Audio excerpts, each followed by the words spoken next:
আদ্রিতার চোখে নীল ছিল নিছকই একজন চাকর। সে সারাদিন আদ্রিতার ভাই ফরমাস খেটেও ওকে সন্তুষ্ট করতে পারত না।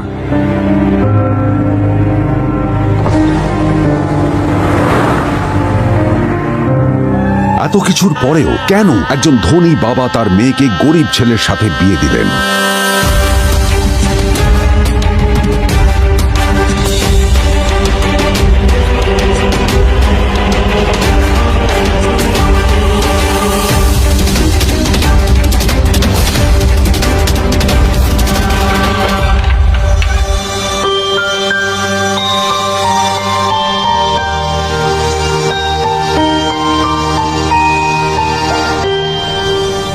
এবং তারপরে সেই মেয়েটি তার গরিব স্বামীর কাছ থেকে নতুন বছরে এমন একটা গিফট পেয়েছিল যে তার চক্ষু স্থির হওয়ার জোগাড় হয়েছিল।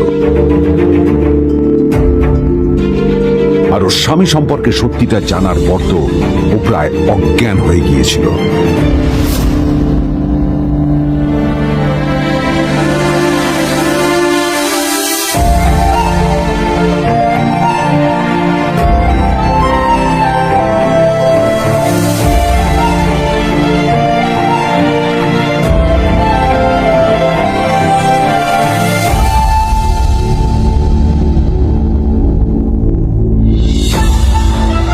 আমার বাবা সবচেয়ে বড় ভুল করেছে তোমার মতো একটা গরিব ছেলের সাথে আমার বিয়ে দিয়ে। আমার সব বন্ধুদের স্বামীরা ওদের কত দামি দামি গিফট দেয়, আর তুমি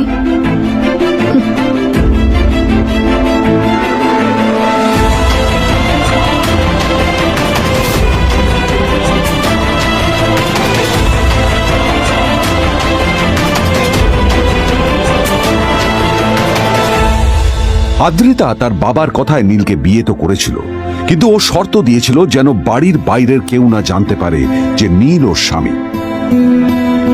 নীল ওই বাড়িতে ঘর জামাইয়ের মতো থাকলেও ও যেন ওখানে একজন চাকর ছিল।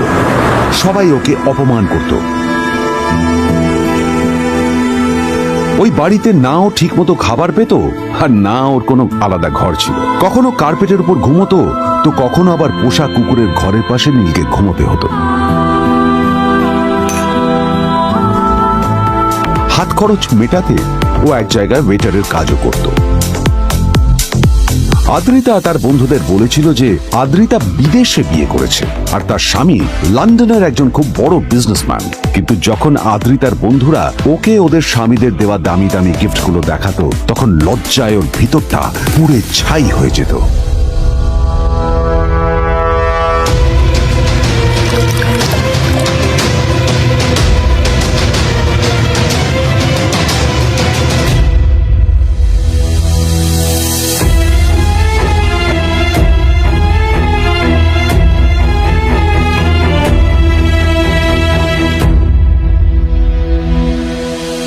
এই যে শোনো, নিউ ইয়ারে আমার একটা গিফট চাই তোমার থেকে। আর গিফট যেন দামি হয়, হ্যাঁ, মানে খুব দামি, কয়েক লাখ টাকা। ওকে? কয়েক লাখ টাকা? কিন্তু অদ্রিতা, এত টাকা আমি একসাথে কখনো দেখিনি। তোমাকে এত দামি গিফট আমি কি করে দেব? এটা তো তোমার বিয়ে করার আগে ভাবা উচিত ছিল। একজন পুরুষ মানুষ হয়ে নিজের স্ত্রীর এইটুকু ইচ্ছা তুমি পূরণ করতে পারবে না? স্ত্রীর এই কথাগুলো নীলকে আহত করে। নিঃশব্দে ওখান থেকে চলে যায় নীল।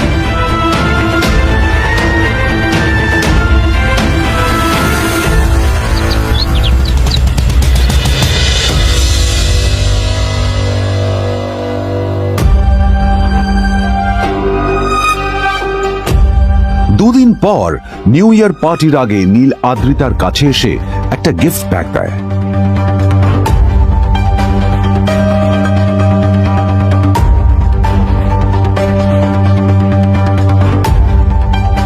আদ্রিতা মুখ বেজার করে বাক্সটা খুলল। তবে তারপর বাক্সের ভেতরে গিফটটা দেখতেই ও চমকে গেল।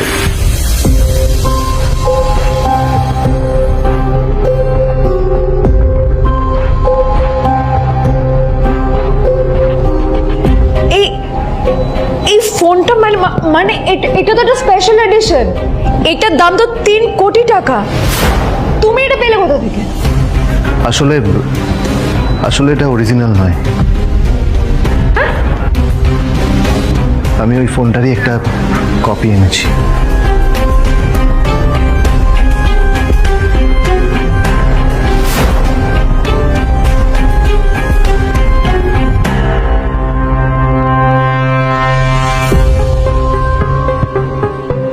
কিন্তু আদ্রিতার নীলের কথা একটু সন্দেহ হয়, কারণ ফোনটা দেখে একেবারেই আসল বলেই মনে হচ্ছিল। পরের দিনই আদ্রিতা ওই কোম্পানির শোরুমে গেল। এই ফোনটা একটু দেখুন না প্লিজ। ওয়াও, আচ্ছা ম্যাম, আপনি কি মিস্টার রয় চৌধুরীর বন্ধু? কে মিস্টার রয় চৌধুরী? ও, আপনি কি ওই রয় চৌধুরী গ্রুপ অফ ইন্ডাস্ট্রিজ এর মালিকের কথা বলছেন? হ্যাঁ। না না, আমি ওনাকে চিনি না। আমি কেন, আমার মনে হয় কেউই ওনাকে চেনে না। বড় বড় মানুষেরাই ওনা দেখা পান না। আমিও কোনোদিন ওনাকে দেখিনি, কিন্তু সাডেনলি আপনি এই প্রশ্নটা করলেন কেন? অ্যাকচুয়ালি ম্যাম, আপনার হাতের এই ফোনটা আসলে এটা ফোনের স্পেশাল এডিশন। এই কাটিং, এই ডিজাইন, এই লোগো, এটা জাল করা ইজ নেক্সট টু ইম্পসিবল। আর গোটা ভারতে বিক্রি হওয়া এই ফোনের সেকেন্ড পিস এটা, যেটা মিস্টার রয় চৌধুরী কিনেছিলেন। সেজন্য জিজ্ঞেস করছি ম্যাম, আপনি এই ফোনটা কোথা থেকে পেলেন? তবে কি নীলই মিস্টার রয় চৌধুরী, নাকি নীল এই ফোনটা চুরি করেছে? বেকার নীলের কাছে কোটি টাকার ফোন কোথা থেকে এলো? নীলের সত্যিটা তাহলে কি? আর ও যদি সত্যি বড় লোক হয়ে থাকে, তবে ও নিজের শ্বশুর বাড়িতে খরচামাই হয়েই বা থাকে কেন? আদ্রিতা এসব কথাই মনে মনে ভাবছিল। তবে আদ্রিতার বিশ্বাস ছিল যে কোনো না কোনো মতলব করেই নীল এই ফোনটা আদ্রিতার জন্য নিয়ে এসেছিল। কিছুদিন পর আদ্রিতা সেই ফোনটার কথা ভুলে গেল। নীল সকাল সকাল ঘুরতে বেরিয়েছে বাইরে।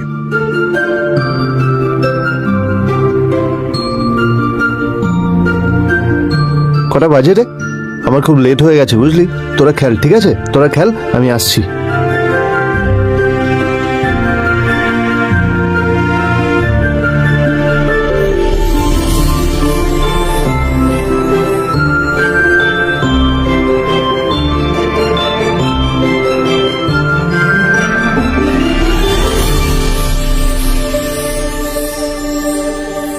নীল, জল পড়ছে না কেন দেখো না। নীল, নীল, নীল কোথায় গেল? নীল,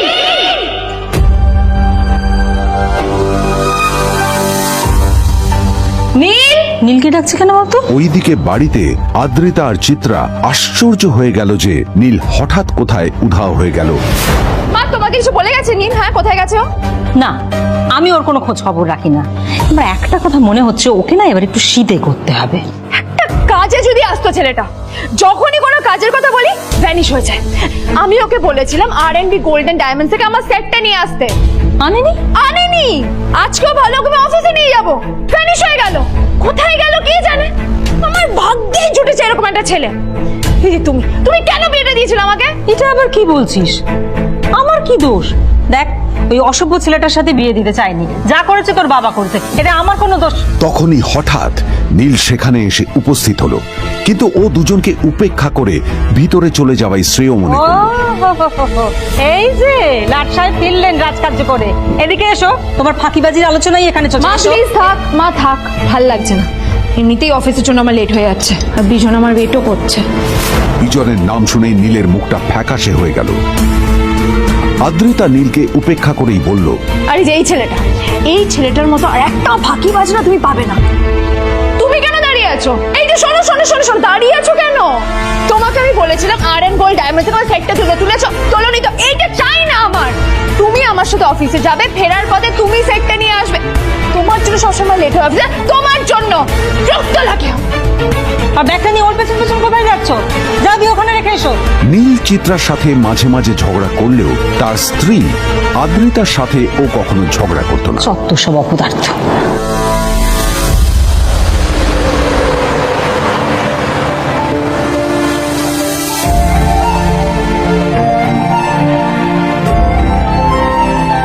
কিছুক্ষণের মধ্যেই তারা আদ্রিতার অফিসে পৌঁছে গেল।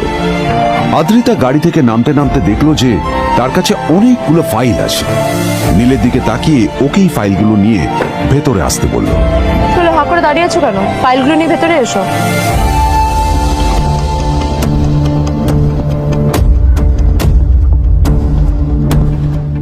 আদ্রিতা যখন ওর ক্যাবিনে পৌঁছলো তখন দেখলো সেখানে আগে থেকেই ওর বন্ধু এবং বিজনেস পার্টনার বিজন বসে ওর জন্য অপেক্ষা করছে।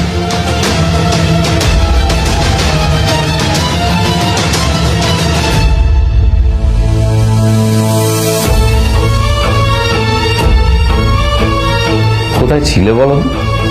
আমি 1 ঘন্টা ধরে তোমার জন্য এখানে ওয়েট করছি। এই লোকটার কি কোনো কাজকর্ম নেই? 1 ঘন্টা ধরে বসে আমার স্ত্রী আদ্রিতার জন্য অপেক্ষা করছে। সরি বিজন, আমি খুবই দুঃখিত যে বাড়ির কিছু লোকের জন্য না আমার সবসময় লেট হয়ে যায়। আদ্রিতার কথা শোনার পর বিজনের 1 ঘন্টা অপেক্ষা করার অভিযোগ 1 মুহূর্তের মধ্যে মিলিয়ে গিয়েছিল। কি হলো? হাসছো কেন? লটারি পেলে নাকি? লটারি? হ্যাঁ, তুমি আসা মানে আমার কাছে লটারির থেকেও বেশি দাম। তবে তার থেকে কিঞ্চিত কম দামি একটা গিফট আমি তোমার জন্য এনেছি।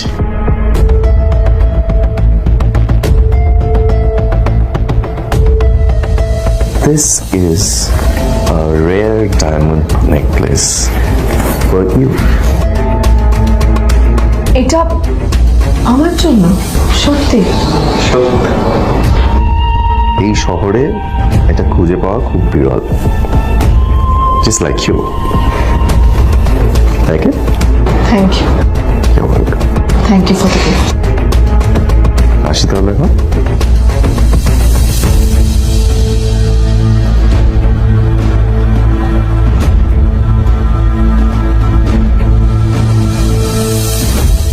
আদ্রিতা, আমি আজ পর্যন্ত তোমাকে কোনো রকম উপদেশ দিইনি, কিন্তু আজ আমি তোমাকে বলতে বাধ্য হচ্ছি।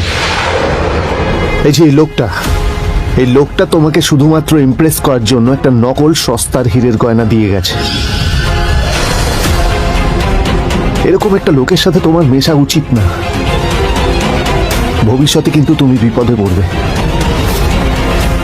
আদ্রিতা, আমি তোমাকে কথা দিচ্ছি, আমি তোমার জন্য আসল রেয়ার একটা হীরের গয়না এনে দেবো, এর চেয়েও দামি, এর চেয়ে অনেক অনেক বেশি দামি। তার জন্য আমাকে যাই করতে হোক না কেন, আমি তোমাকে একদিন ঠিক এনে দেবো, ঠিক এনে দেবো তোমাকে। তাদের বিয়ে হয়েছে 2.5 বছর। এর মধ্যে প্রথমবার তার মনে হলো নীল তার জন্য লড়াই করছে। নীলের এই রূপটা দেখে আদ্রিতা চমকে গেল। আজ প্রথমবারের মতো আদ্রিতার মনে প্রশ্ন এলো, নীলকে নিজের থেকে দূরে সরিয়ে রেখে আমি কি কোনো ভুল করছি? না না, এটা আমি কি ভাবছি? বিজন আমার বিজনেস পার্টনার, ও আমাদের মেইন ইনভেস্টর। নীলের এই অ্যাকশনের কারণে বিজন আমার কোম্পানি থেকে ব্যাক আউট করে গেলে কি হবে? না না না না না, নীলের জন্য আমি আমার এত বছরের পরিশ্রমকে জলে দিতে পারি না। আমার নীলকে নয়, আমার বিজনকে প্রয়োজন। এইসব ভাবতে ভাবতে আদ্রিতার নীলের ওপর রাগ হতে শুরু করে। আদ্রিতার রাগ তখন চরমে উঠে যায়। আজ প্রথমবার নীল আদ্রিতার সাথে খারাপ ব্যবহার করেছে। How dare you! তোমার এত বড় সাহস! হ্যাঁ, তোমাকে কে অধিকার দেয় বলো তো যে তুমি আমারই অফিসে দাঁড়িয়ে আমাকেই এতগুলো উল্টোপাল্টা কথা তুমি শোনালে? তোমাকে এখানে আনাই আমার ভুল হয়েছে, সবচেয়ে বড় ভুল হয়েছে। এবার চুপচাপ এখান থেকে বেরিয়ে যাও, right now. Get out! Neel আদ্রিতার এই কথার কোনো উত্তর দিল না। নীল জানতো যে ও যতই কথা বাড়াবে আদ্রিতা ততই বেশি রেগে যাবে। আদ্রিতা যেন তেন ভাবে নিজের রাগ চেপে ব্যাপারটা ওখানেই শেষ করার চেষ্টা করলো, কিন্তু ও তো জানতো না যে ব্যাপারটা তখন সবে শুরু হয়েছে। কি হলো, শুনতে পাচ্ছিস না? কালা নাকি? আমারই সামনে দাঁড়িয়ে আমার কেনা গিফট নিয়ে তুই মজা করলি? কত বড় সাহস রে তোর! নিজেকে তো বিক্রি করে দিলে ওরকম একটা ডায়মন্ড নেকলেস তুই কিনতে পারবি। তোর এই গরিবের পারফিউম, সস্তা শার্ট, পায়ে একটা ফাটা চপ্পল নিয়ে নিজেকে বড় হিরো মনে করছিস? তোর নিজের কত দাম সেটা তোর নিজের জানা উচিত। Zero, big zero. সালা খরচা মতো। চল।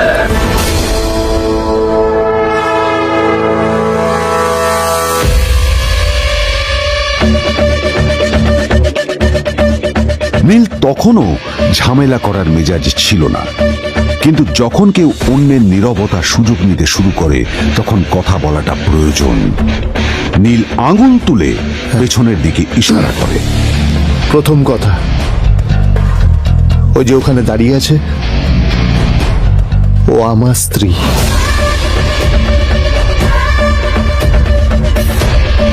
তাই আমার স্ত্রীকে তোমার নেকলেস দেওয়ার কোনো অধিকার নেই। ওকে যদি নেকলেস দিতে হয় তাহলে আমি দেব। তাই এসব ফ্রডগিরি বন্ধ করো। আর দ্বিতীয় কথা, যার পকেটে পয়সা নেই ঝনঝন আওয়াজ করা তার মানায় না।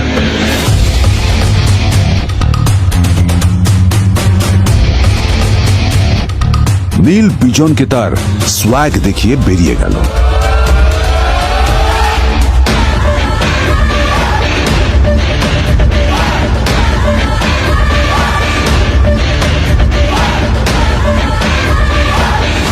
আদ্রিতার রাগে গজগজ করছিল। ওর জ্বলন্ত চোখের সামনে শুধু নীলের মুখটা ভেসে উঠছিল। ও যতই নীলের কথা ভাবছিল ততই ওর রাগ বেড়ে যাচ্ছিল।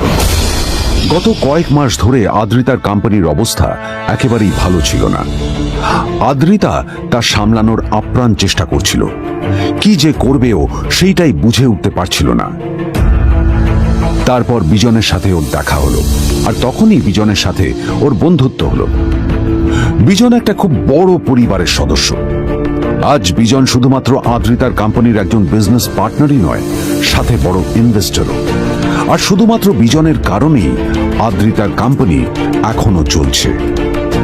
এই কোম্পানির সমস্ত লস বিজনই বহন করে এবং আদ্রিতারও ওকে তাই খুব প্রয়োজন। বিজনের সাথে বন্ধুত্ব করা আদ্রিতার পক্ষে সহজ কাজ ছিল না। অনেক কাঠখড় পুড়িয়ে আদ্রিতা ওর কাছাকাছি এসেছিল। সবকিছু ঠিকঠাকই চলছিল, সবকিছুই আদ্রিতার প্ল্যান অনুযায়ী হচ্ছিল, কিন্তু নীল আজ এসে সবকিছু নষ্ট করে দিল। জাস্ট কি দরকার ছিল বুঝতে পারছি না। কি দরকার ছিল নীলের বিজনকে এতগুলো কথা শোনানোর? এবার বিজন আমাকে টাকা দেবে কিনা সেটাও জানি না। আমার কোম্পানিতে ইনভেস্ট করতে চাইবে কিনা সেটাও বুঝতে পারছি না। কি করব?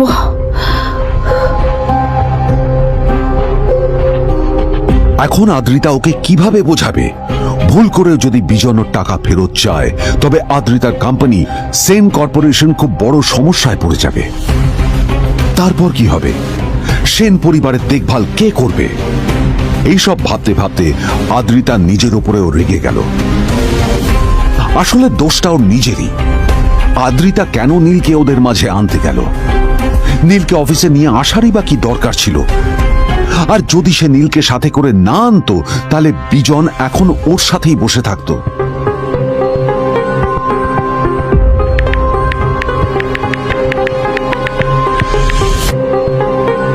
প্যামেলা, আমি মিটিংয়ে বেরোবো, আমার চেঞ্জটা একটু নিয়ে এসো প্লিজ। Thank you. আর অন্যদিকে সেন কর্পোরেশনের অফিস থেকে বেরিয়ে নীলের খুব ফুরফুরে লাগছিল। তখনই হঠাৎ ওর ফোনটা বেজে উঠল। ফোনটা ছিল মিস্টার রায় চৌধুরীর।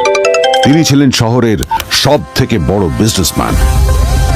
হ্যাঁ মিস্টার রায়চৌধুরী, আমি আপনাকেই ফোন করতে যাচ্ছিলাম। আমি একজন বিশেষ লোকের সাথে তোমার একটা মিটিং ফিক্স করেছি। ওর অ্যাড্রেস আমি তোমাকে টেক্সট করে দিয়েছি। আমি চাই তুমি ওই লোকটার সাথে মিট করো। ঠিক আছে, আমি যে কোনো কারোর সাথে দেখা করতে পারি, কিন্তু তার জন্য আপনাকে আমার দুটো শর্ত মানতে হবে। প্রথমটা, আমার জন্য একটা রেয়ার হীরের নেকলেস আপনাকে জোগাড় করে আনতে হবে।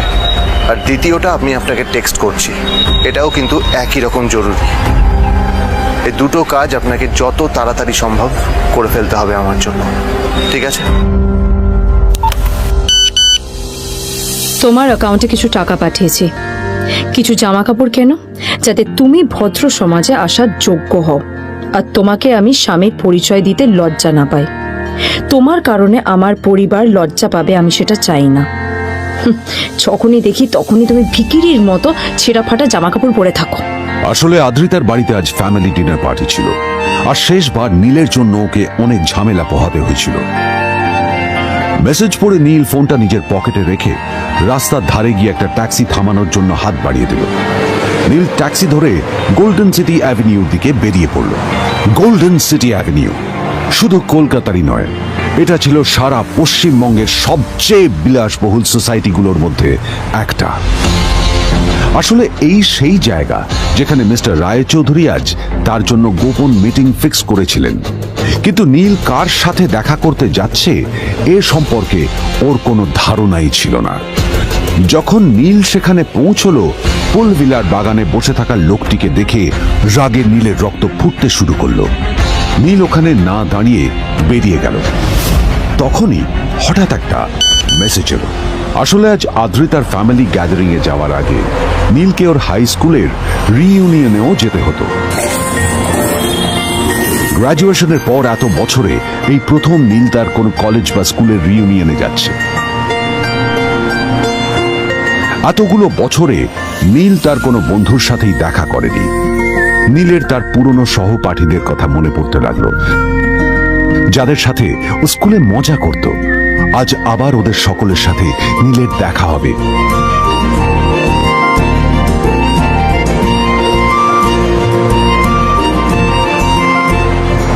আর এই সব কিছু ভেবেই নীল এক্সাইটেড হয়ে যাচ্ছিল। আসলে সোহিনীকে নীল তার স্কুল টাইমে পছন্দ করত।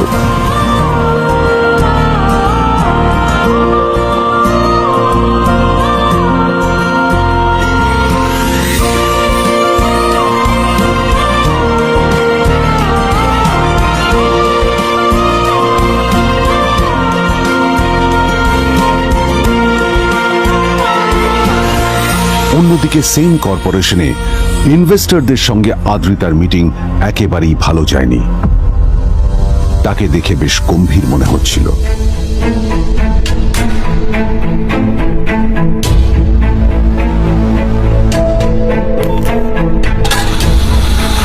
ভাই, পৃথিবীতে এমন লোকও আছে, কি দিমাগ দেখলি? হ্যাঁ, কাজকর্ম তো কিছু করার নেই, আর কিছু করেও না। হ্যাঁ, শুধু চলে এসছে আমাদের ম্যাডামকে রাখাতে। এই 1 বছরে না কিচ্ছু বদলায়নি। আরে আমি তো ভেবেছিলাম যে এর সাথে ম্যাডামের আর কোনো সম্পর্কই নেই, কিন্তু না, এখন যা দেখছি উল্টে ম্যাডামের মাথায় উঠে নাচছে।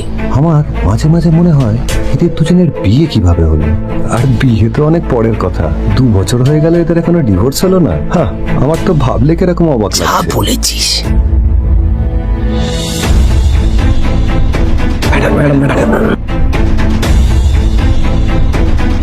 অফিসে চলতে থাকা এইসব কথা শুনে আদ্রিতার আরো রাগ হলো। আদ্রিতা ক্যাবিনে যাওয়ার পরে রাগকে নিয়ন্ত্রণ করা ওর পক্ষে আরো কঠিন হয়ে গেল। ও তখন বুঝতেই পারছিল না যে ওর রাগ কিভাবে নিয়ন্ত্রণ করবে। আদ্রিতা এটাও ভাবছিল যে নীলের জন্য ওকে আর কত অপমানিত হতে হবে। এসব ভাবতে ভাবতেই আদ্রিতার চোখ গেল ওর বাবার ছবিটার দিকে।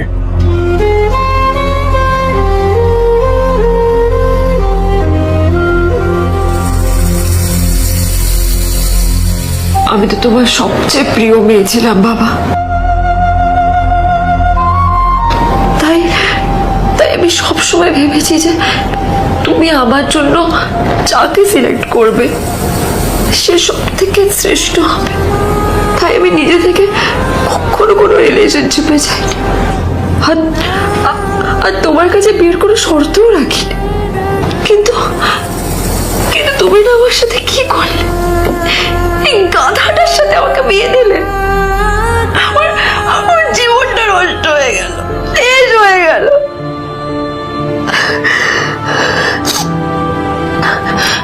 আমি যদি একটু জানতাম যে ও কিছু করে না, ঘর চাপাই হয়ে থাকবে, এইসব কাজকর্ম করে, তাহলে আমি কোনোদিনই বিয়েতে রাজি হতাম না বাবা, কোনোদিন না, কোনোদিন।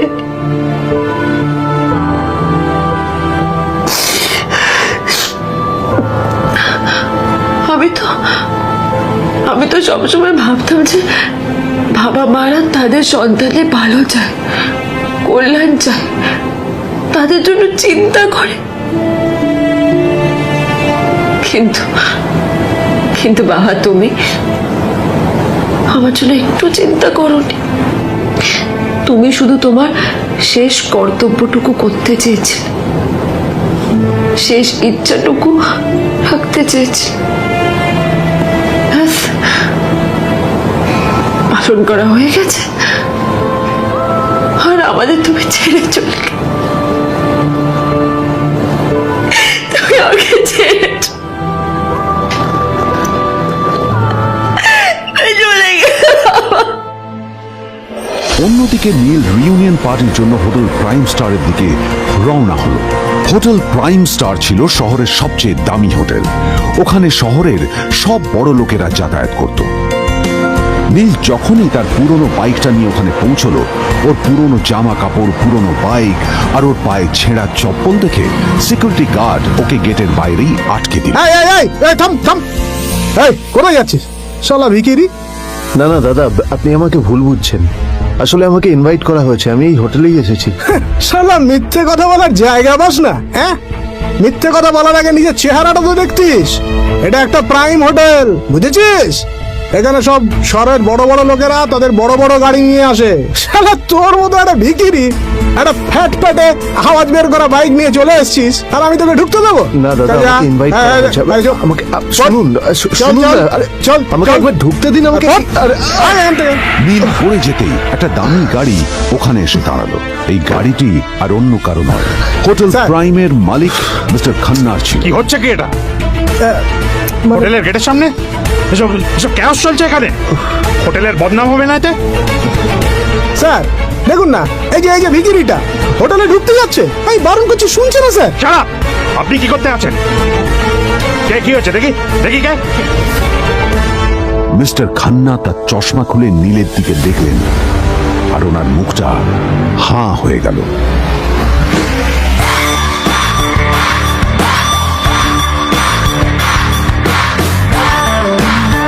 নীল স্যার, আপনি?